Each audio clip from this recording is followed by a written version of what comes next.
क्योंकि देखिए जो हालात बने हैं, मैं इतना ही कह सकता हूँ कि जो घटनाएं हुई है देश के अंदर, ये लास्ट घटना हुई पहलगाम की, उसके बाद में राहुल गांधी जी के नेतृत्व में पूरा विपक्ष साथ खड़ा मिला आपको, सत्ता के साथ, सरकार के साथ खुल के विपक्ष ने साथ दिया और देश पूरा एकजुट हो गया। स्थिति बन गई कि मोदी जी के आने के बाद में पहली बार पूरा मुल्क जो है एक मुद्दे पर, सर्जिकल स्ट्राइक हो या पाकिस्तान को सबक सिखाया जाए, उसके लिए हम सब एकजुट हैं।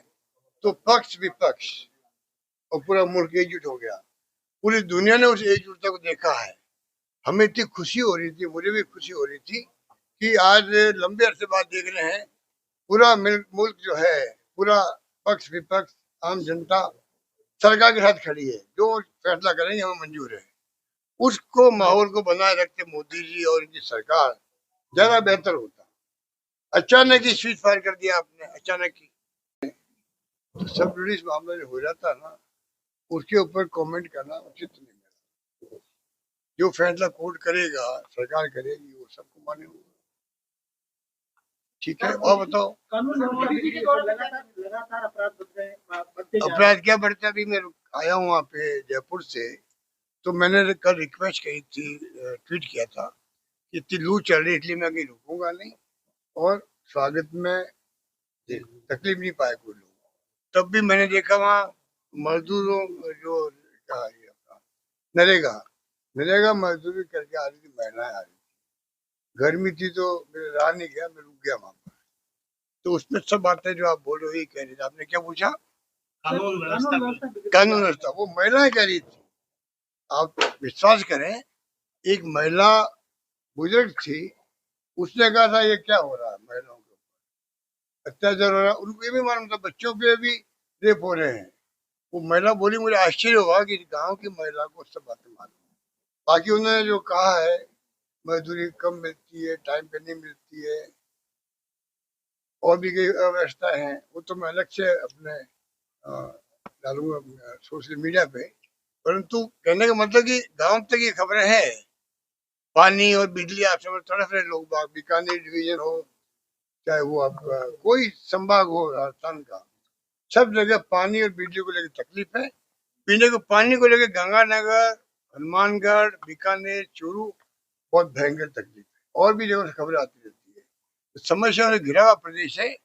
दुर्भाग्य से जो है सरकार जो है इन बातों पर ध्यान नहीं दे रही है।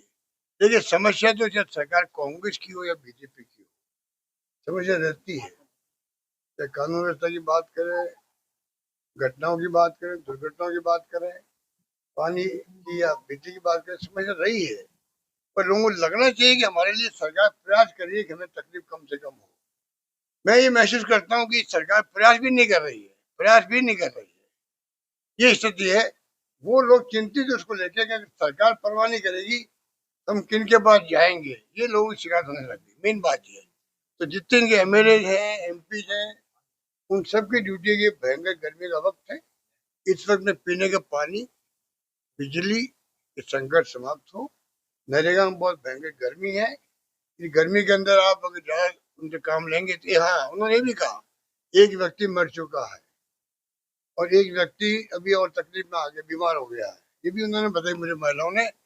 तो मैं कहना चाहूंगा सुबह आप 6-7 बजे बुलाइए और 3-4 घंटे काम करा के उनको थोड़ा, प्रशासन को चाहिए मानवीय दृष्टिकोण से। पहले भी हुआ हमारे वक्त में भी, हमने ही कहा, अप्रोच रखी है कि आप मानवीय दृष्टिकोण रखें, समय कम रखें, लू और गर्मी हो उसके पहले पहले उनको घर भेज दें जिससे कोई बीमार नहीं पड़े। ये मेरा मानना है।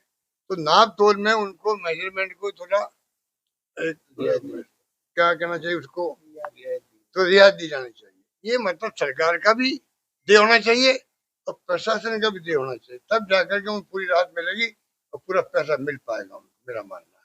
सर ये निर्णय लेने में देरी कोई तुक नहीं था।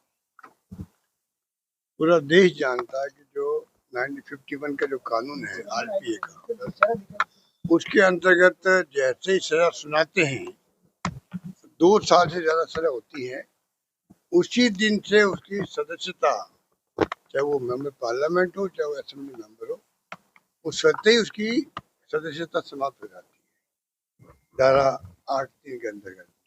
ये मालूम था यहाँ पर सभी को, उसके बावजूद भी स्पीकर साहब ने क्यों देरी की वो तो वो जाने, पर वो तो कानून कहता है कि जैसे ही आपकी सजा सुनाई गई कोर्ट में जिस दिन, उस दिन से मेंबर से समाप्त है। तो इसकी तो सजा सुनाई गई थी, कोई 18-19 साल पुराना केस है ये। जो कहते हैं ना कानून के हाथ बहुत लंबे होते हैं, उसका एक ये उदाहरण है, समझ लीजिए आप। हर व्यक्ति को कानून की पालना करनी चाहिए। ये मैसेज इसके अंदर छिपा हुआ मैं मानता हूँ ये है, हर नागरिक को, सरकार को कानून का राज स्थापित रखना चाहिए, हर नागरिक को कानून का पालन करना चाहिए, वरना कभी न कभी उनको मुसीबत का सामना करना पड़ता है। जिसका उदाहरण जीता जाग का उदाहरण है आपका कमला मीणा जी का है। कहा तो 19-20 साल पुराना केस, और कहा उनको सजा सुनेगी अभी, और कहा उनको अब 3 साल में जेल हुई है, और कहीं से रिलीफ नहीं मिल पाई। सर इसमें जो है कंटेम्प्ट ऑफ कोर्ट भी जो है पेश करना पड़ा सुप्रीम कोर्ट में, ऐसी जानकारी हमारी सीताराम जी द्वारा भी पेश। नहीं, किसी ने कुछ भी करो, ये कानून स्पष्ट है। बल्कि यहाँ तक है कि इसकी सजा जो है, एक दो उदाहरण ऐसे भी है कि गवर्नर ने उनको कम कर दिया, माफ कर दिया, तो सुप्रीम कोर्ट हाई कोर्ट ने वापस रद्द कर दिया, क्योंकि इस सुप्रीम कोर्ट का खुद के निर्णय है कि इसमें जिस दिन सजा होगी उस दिन ही उसकी मेंबरशिप समाप्त हो जाती है। स्पष्ट सुप्रीम कोर्ट का आदेश है इसके अंदर। तो इसलिए कोई भी कुछ भी कहे, कितने प्रयास करे, इसमें कुछ नहीं होने वाला। सर आप क्या मानते हैं क्यों लेट किया गया? और बताओ। आगामी 26 तारीख का सर वो ऐसे ही भर्ती को लेकर